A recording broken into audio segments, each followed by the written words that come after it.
Pourquoi avez-vous accepté d'être le parrain officiel de la Fête des Normands 2014? D'abord parce qu'on me l'a proposé et que ça m'a surpris déjà, mais ça m'a fait très, très plaisir. Et puis il y a une dimension festive qui est intéressante. Enfin, moi je suis prof à l'université, donc des fêtes étudiants, je ne dis pas que j'y participe encore, mais en tout cas j'y ai participé jeune. Et je trouve que c'est important qu'en plus de la vie très studieuse de nos étudiants, il y ait cette dimension de fête. Et donc voilà, je trouve que c'est toujours bien que les villes, que les terrasses des bars, que tout ça soit animé. Donc cette dimension festive, on y reviendra peut-être après, c'est un élément constitutif, à mon avis, de l'identité d'une région, d'une ville. Et donc vraiment, c'est un honneur pour moi. Et donc vous ne voyez vraiment pas pourquoi j'aurais refusé cet honneur. Ah. Vous avez été plébiscité par de nombreux internautes, notamment sur notre Facebook officiel Fête des Normands. Est-ce que ça vous surprend que vous puissiez incarner pour eux la Normandie?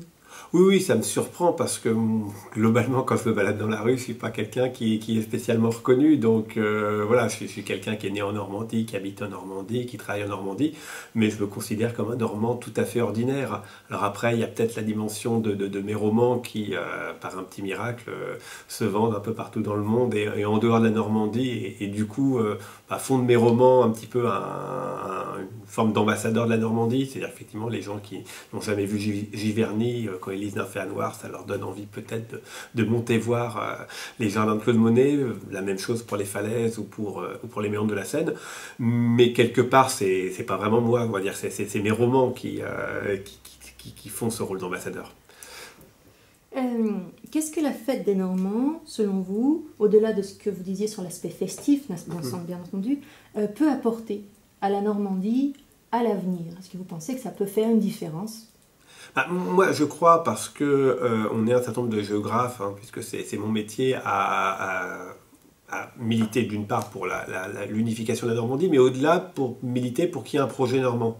Le danger pour une région comme la Normandie, qui est coincée entre la mer et la région parisienne, c'est de ne pas avoir d'identité, d'être une grande banlieue, en quelque sorte, une grande banlieue de Paris, et quelque part, en perdant son identité, de ne plus avoir de projet, de ne plus avoir d'envie de rester sur place, d'investir sur place, d'habiter sur place, de fonder une entreprise sur place, etc.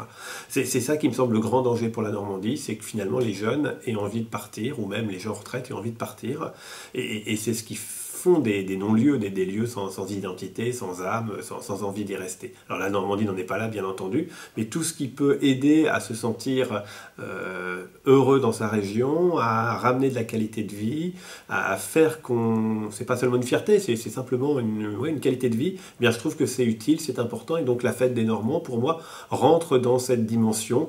On ne va pas rajouter une dimension identitaire, c'est pas parce qu'on est normand au sens, c'est simplement parce qu'on se sent bien dans sa région et qu'on a envie de la faire vivre de façon conviviale, de façon spontanée. Comme savent très bien le faire évidemment les Bretons ou les gens du Nord.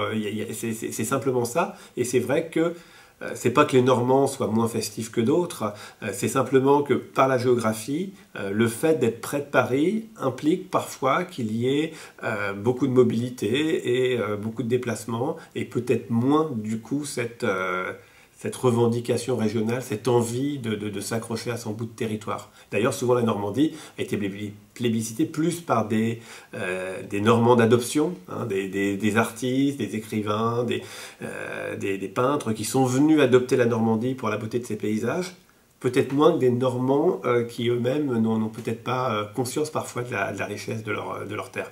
Donc voilà, donc c'est pour ça que je trouve que la Fête des Normands, c'est très bien, parce que c'est très simple, c'est très festif, et ça donne un petit supplément d'âme ou un petit supplément de qualité de vie pour les gens qui habitent en Normandie. Avez-vous le sentiment que la Normandie a sommeillé et est éventuellement en train de se réveiller? Je ne sais pas si on peut parler de sommeil ou de réveil, parce que c'est compliqué, et puis c'est aussi attribuer à un territoire, faire du géomorphisme en quelque sorte, donc attribuer à un territoire des qualités humaines, s'endormir, se réveiller, etc. C'est derrière des Normands, et puis il y a des Normands qui ont toujours été actifs, d'autres non. Enfin, donc c'est compliqué de généraliser à ce point, à mon avis. Par contre, les analyses qu'on porte, nous, géographes ou aménageurs, sont quand même alarmants par rapport à la Normandie, qui recule sur un certain nombre d'indicateurs, qui doit affronter une transition économique forte, hein, avec une industrie, notamment autour des énergies fossiles qui va disparaître, de l'automobile, enfin, etc. Donc c'est vrai que c'est une région qui peut apparaître en crise et sur un certain nombre d'indicateurs de pauvreté sanitaire, etc., qui n'est pas une des régions les plus favorisées de France. Ça, c'est clair. Donc je ne dirais pas qu'elle se réveille, je dirais quand même qu'elle doit affronter une crise qui existe en France, qui existe en Europe, et qui existe sans doute un peu plus en Normandie qu'ailleurs. Mais la chance de la Normandie, c'est sans doute aussi de pouvoir avoir un projet. À partir du moment où les Normands s'en emparent, c'est qu'une région qui parle aux gens, qui, comme on disait, qui a des tas d'atouts naturels, qui est très bien positionnée, près de Paris, près de la mer. Donc elle a beaucoup d'atouts. Après, il faut porter un projet, parce que les régions ou les territoires qui ne portent pas de projet sont des territoires qui sont en quelque sorte dépendants dans la mondialisation économique aujourd'hui. Ce qui compte souvent, c'est effectivement d'avoir des projets, d'avoir des gens qui ont envie de porter ces projets. Et c'est souvent un peu la difficulté pour la Normandie. Alors c'est vrai qu'il y a eu un peu plus de gros projets, on va dire touristiques, l'impressionniste, les journées équestres mondiales, un certain nombre de grands événements.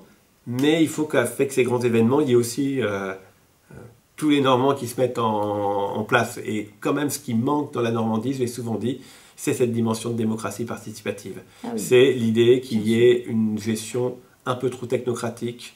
On paye peut-être notre proximité parisienne et qu'il faut sans doute, comme dans d'autres régions, revenir à des choses plus simples et laisser les habitants, les citoyens, les chercheurs, beaucoup plus s'exprimer et créer de la diversité. Voilà, c'est sans doute, à mon avis, un des problèmes de la Normandie, c'est qu'on n'est pas assez capable de faire vivre des micro-projets. Et par exemple, sur le tourisme, on va peut-être trop vers du très grand événementiel, plutôt que parfois d'accompagner déjà ce qui existe et ce qui est souvent extraordinaire, mais qu'on ne fait pas assez connaître. Est-ce que vous avez constaté une évolution qui va dans ce sens ou vraiment à l'envers ? Je n'ai pas constaté réellement d'évolution aujourd'hui, c'est assez compliqué, mais c'est vrai qu'on est face à des enjeux importants, hein, une réforme territoriale qui fera peut-être qu'il n'y aura qu'une seule Normandie, une capitale qui sera peut-être une capitale partagée, donc ça impliquera forcément un projet différent, et peut-être une prise de conscience, et puis peut-être que la rencontre des hauts et des bas normands générera peut-être quelques frictions, mais par nature générera du projet. Moi, je suis assez confiant là-dessus, sur l'idée qu'il faudra inventer quelque chose et que du coup, moi, je l'ai vraiment expérimenté, hein, je ne l'ai pas dit, mais je dirige depuis maintenant 12 ans un labo qui est sur Rouen, sur Caen et sur le Havre, qui est le seul labo de sciences humaines CNRS sur ces trois sites, pardon. Eh bien, ça a créé de la richesse, parce que quand il faut parler avec des Havrais, il faut parler avec des Caennais, eh bien, on est obligé de rentrer dans d'autres habitudes, les universités ont cette habitude différente, d'autres contextes, et on crée clairement de la richesse par l'échange, avec une vraie cohérence, parce qu'on est sur trois sites normands et qu'on dialogue assez facilement. Enfin, on a une espèce de lien normand qui nous unit quand même. Donc moi je suis persuadé que cette rencontre, et puis là on parle des trois villes, mais il y a Cherbourg, il y a Dieppe, il y a Évreux, voilà. Je suis persuadé que ça oblige finalement à voir ce qu'il y a de commun, ou inventer quelque chose en commun. Donc on revient à l'idée du projet, il faut inventer quelque chose en commun sur le territoire, on n'a pas le choix. Oui, c'est vraiment le nœud du problème, c'est finalement entreprendre, imaginer, oser, se lancer, créer. Complètement, c'est exactement ça dans tous les domaines, que ce soit le domaine économique, artistique, sanitaire, social, c'est vraiment ça. Et l'un des problèmes de la Normandie, c'est quand même d'avoir plutôt reculé sur un certain nombre d'indicateurs, sans doute parce que c'était peut-être des petites régions un peu sous influence de régions plus grosses, mais c'est la même chose pour une partie de la Seine-Maritime vis-à-vis du Nord, ou d'une partie de la Manche vis-à-vis de la Bretagne et de Rennes. Hein. Voilà. Si les initiatives se prennent ailleurs, forcément les espaces sont des espaces périphériques et donc dépendants de choses qui se décident ailleurs ou qui se passent ailleurs. Et c'est ce qui fait qu'on devient un petit peu une périphérie où il se passe plus grand chose, et le risque c'est ça, c'est que la Normandie soit un espace périphérique d'autres régions, ou qu'au contraire la Normandie redevienne finalement un pôle qui puisse être attractif pour ses habitants, voire même pour des personnes de l'extérieur. Pourquoi, pour finir, vous intéressez-vous autant dans vos romans et dans vos recherches à la Normandie ? Il y a une part de hasard. Alors, sur mes recherches, bon, moi, il se trouve que je suis né en Normandie. J'ai fait mes études à l'université de Rouen. J'ai eu la chance d'y avoir un poste à l'université. J'y suis resté, donc c'est vrai que ça m'empêche pas de beaucoup voyager. Mais bon, les hasards de ma carrière ont fait que je suis toujours resté en Normandie. Et de ce fait-là, étant géographe et plutôt travaillant sur les questions politiques et d'aménagement, il me semblait assez naturel de m'intéresser à ces questions locales et régionales en tant que citoyen et en tant que chercheur. Donc ça m'a amené effectivement à écrire des choses avec d'autres géographes sur la question des deux Normandies, de la capitale, de l'aménagement, du port, enfin des questions de géographie. Donc c'est assez naturel. Je pense que si j'avais été en poste à Nantes, eh bien j'aurais travaillé sur la ville de Nantes. Bon, mais donc il y a ce fait-là c'est mon métier en quelque sorte, hein, de travailler et de faire une géoscopie de la Normandie. Et puis après sur mes romans, alors par contre là c'est beaucoup plus subjectif. Il y a une part de j'écris sur ce que je connais, donc je connais mieux la Normandie, donc je vais décrire la Normandie. Il y avait quelque chose d'assez naturel. Et puis je me suis pris au jeu, c'est-à-dire je me suis aperçu que la Normandie c'était quand même une terre assez riche pour y situer des intrigues assez différentes. Il y a un côté mystérieux par les falaises, il y a un côté assez emblématique et romantique par Giverny.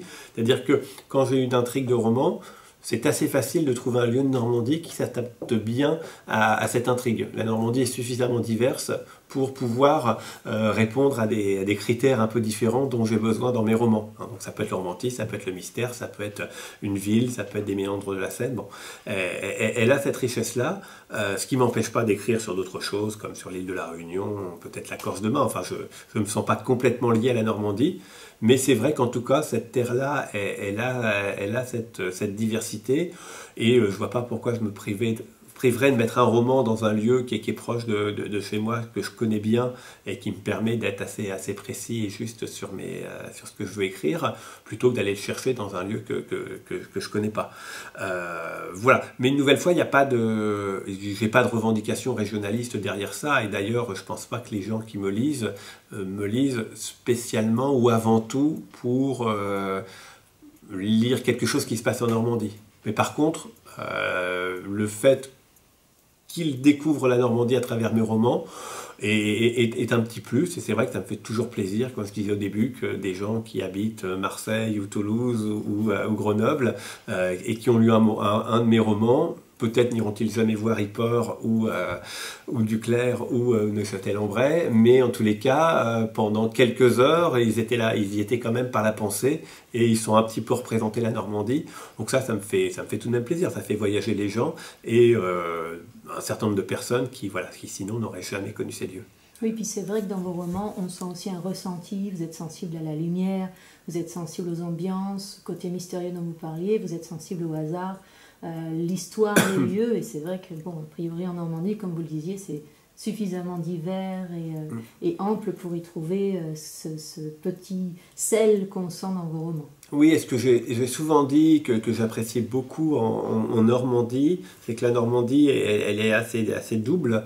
C'est-à-dire qu'il y a la Normandie telle qu'on la voit de l'extérieur, la Normandie des impressionnistes, la Normandie des écrivains, notamment tous ceux qui ont des résidences secondaires, qui est une Normandie très belle, très romantique, où il y a la mer, qui est proche de Paris. Donc c'est une Normandie, c'est celle qu'ont découvert les peintres ou les artistes romantiques au XIXe siècle. Donc c'est une Normandie qui n'est pas une vraie Normandie en quelque sorte, c'est une Normandie qui est réinventée, qui est plutôt pour des gens qui sont aisés, hein, etc. Et cette Normandie-là, évidemment, elle fait rêver, c'était beaucoup d'images, les pommiers, les vaches, enfin voilà, il y a toute une série d'images qu'on peut facilement coller à la Normandie, qui sont extrêmement attractives et touristiques. Et puis il y a la Normandie du travail, celle des gens qui y vivent, et comme je disais tout à l'heure, qui est souvent une Normandie assez pauvre, qu'on soit en zone rurale, périurbaine ou de banlieue industrielle, c'est souvent des conditions de vie assez dures, il y a du chômage, il y a des taux de suicide importants. Enfin voilà, on est dans une Normandie qui au quotidien est un peu l'inverse de cette Normandie inventée, et moi j'aime bien ce mélange des genres.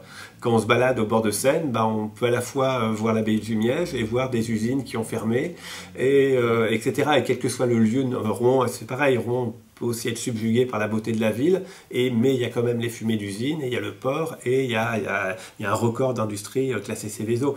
Et moi j'aime bien ce contraste-là, et pareil pour le Havre, et voilà, Dieppe, c'est jamais des lieux qui sont uniquement des cartes postales, qui peuvent apparaître très fades finalement au bout d'un bout de temps, ce sont des lieux qui sont tous chargés d'histoire. Voilà. Et qui sont vivants, qui évoluent et qui ont des problématiques et des défis à relever. Et c'est exactement la même chose, je n'ai pas parlé de la Basse-Normandie, c'est vrai qu'on se promène dans le Cotentin ou dans des espaces de ce type-là, on sent que ce sont des lieux aussi chargés d'histoire, des lieux qui sont à la fois magnifiques, mais aussi qui vivent avec leurs difficultés, leurs contradictions. Mais c'est comme les êtres humains, quoi. On a tendance à plus s'attacher à des gens un peu contradictoires, plutôt qu'à des gens trop beaux, trop lisses, ou au contraire des gens qui n'ont que des défauts. Voilà, c'est ce qui est formidable, c'est des contrastes de caractère. Et la Normandie est clairement, pour moi, une région contrastée, difficile à définir, et c'est ce qui fait qu'on s'y attache, même malgré effectivement des éléments comme le climat, comme une forte urbanisation, mais voilà, c'est une région clairement attachante.